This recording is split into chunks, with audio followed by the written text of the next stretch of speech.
11 ستمبر قائد day, نیا 9/11 اور چونڈا محاذ۔ آج 11 ستمبر کا دن کئی حوالوں سے نہایت ہی اہمیت کا حامل ہے۔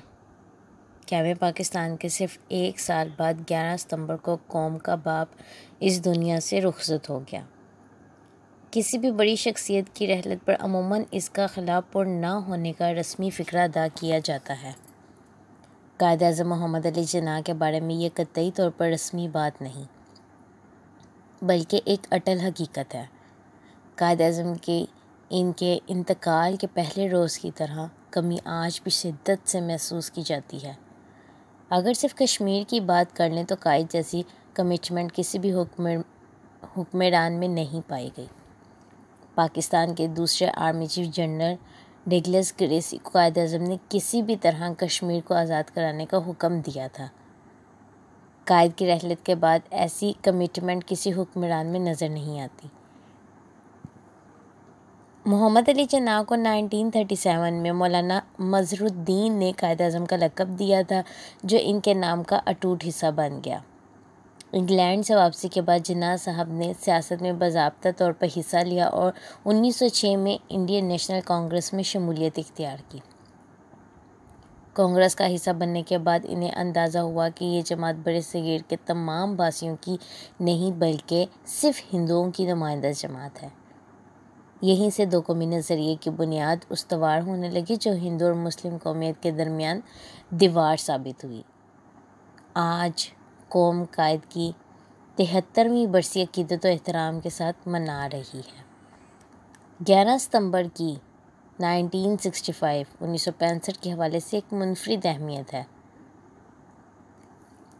6 ستمبر کو بھارت نے پاکستان پر حملہ کیا تھا۔ بھارت کو بڑی بحری اور فضائی افواج نے منہ توڑ جواب دیا تھا۔ 11 ستمبر 1965 کو چونڈا پر بھارتی فوج کے حملے کا آغاز ہوا۔ آغاز تو حملہ آور کے اختیار میں ہوتا ہے، مگر اختتام یا حتمی انجام کا فیصلہ اس کی بس کی بات نہیں ہوتی۔ ایسا ہی چونڈا ہی نہیں 6 ستمبر کے حملے کی صورت میں ہوا۔ 11 ستمبر کو چونڈا کے محاذ پر شروع ہونے والی ٹینکوں کی جنگ دنیا کی وار ہسٹری میں ایک مثال بن گئی۔ اس میں بھارتی ٹینکوں کی تباہی کی وجہ سے اسے بھارتی ٹینکوں کا قبرستان بھی کہا جاتا ہے۔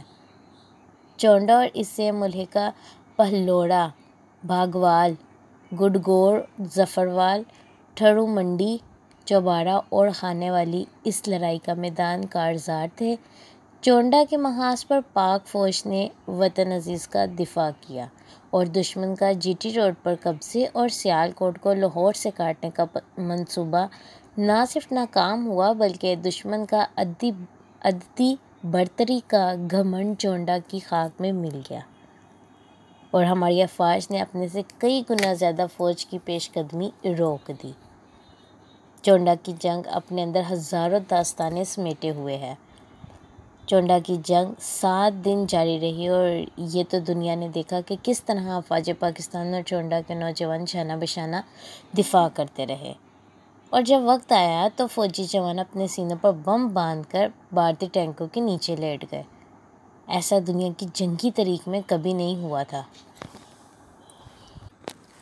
11 ستمبر 2001 کو واشنگٹن میں جو کچھ ہوا، اسے امریکہ نے اپنے لیے ایک ہولناک گھاؤ قرار دیتے ہوئے اس کی ذمہ داری اسامہ بن لادن پر ڈالی۔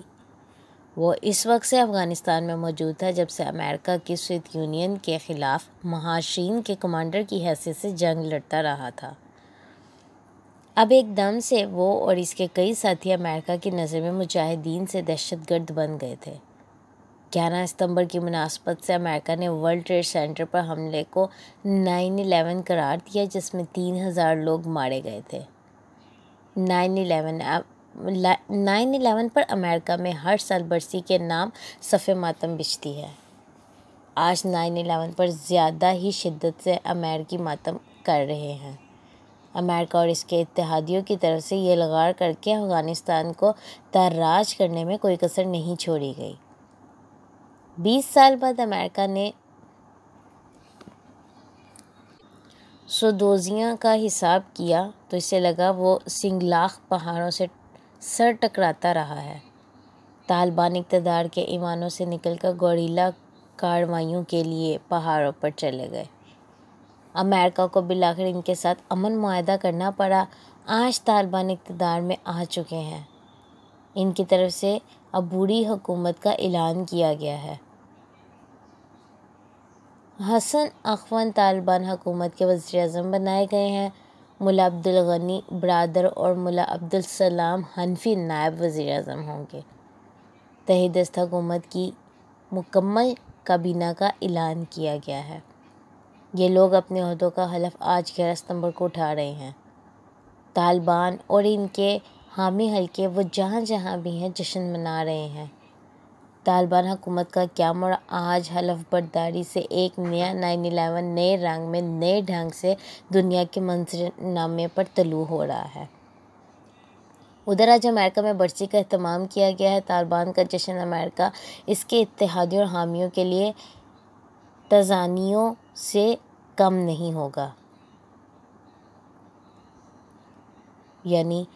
تازیانوں سے کم نہیں ہوگا۔ طالبان حکومت میں ملا امیر متقی کو وزیر خارجہ بنایا گیا ہے۔ یہ مفتی ہیں، حافظ ہیں، گریجویٹ ہیں، مجاہد ہیں اور اب اپنے وطن کے محافظ بھی ہیں۔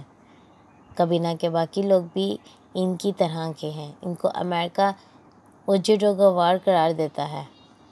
انہی لوگوں نے امریکہ کی جدید ترین ٹیکنالوجی ناکام بنا کر رکھ دی۔ سب سے بڑھ کر مذاکرات کے دوران بھی یہ لوگ امریکہ پر بھاری رہے۔ شکریہ۔